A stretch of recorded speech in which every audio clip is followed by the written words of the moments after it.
Hi friends, మనిషికి ఉన్న లోపాలు ఏంటో ఫ్రెండ్స్ చాలామంది గుర్తించలేరు.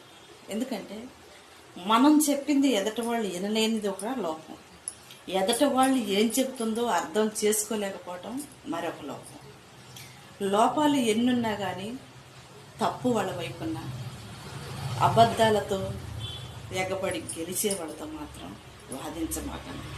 ఎందుకంటే మూర్ఖులతో ఎవరు కూడా వాదించరు. ఒంటరితనమైనా పర్లేదు కానీ నరకాన్ని మాత్రం అనుభవించలేరు ఎవరు కూడా. నలుగురు నిందించే మాటలు చెవులకు దూరంగా వినపడవచ్చు, చెవులు పక్కనే వినపడవచ్చు.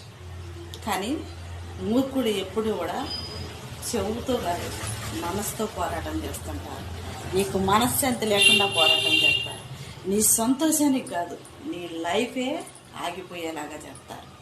నువ్వు సాగిపోవాలన్న ఒక అడుగు ముందుకు వేసినప్పుడు ప్రతిసారి కూడా నీ కాళ్ళకి వాళ్ళే బంధంగా కనపడతారు.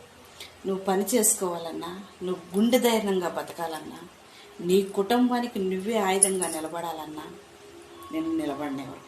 నువ్వెంత శక్తిమంతురాలమైనా కావచ్చు, నిన్ను అర్థం చేసుకోలేని ఉన్నప్పుడు నీ జీవితం సమాజం అంతా నీ వైపుని గెలిపించినా కానీ నువ్వు కావాలనుకున్న వాళ్ళు నిన్ను తప్పక ఓడిస్తారు. ఎందుకంటే నీ మనసు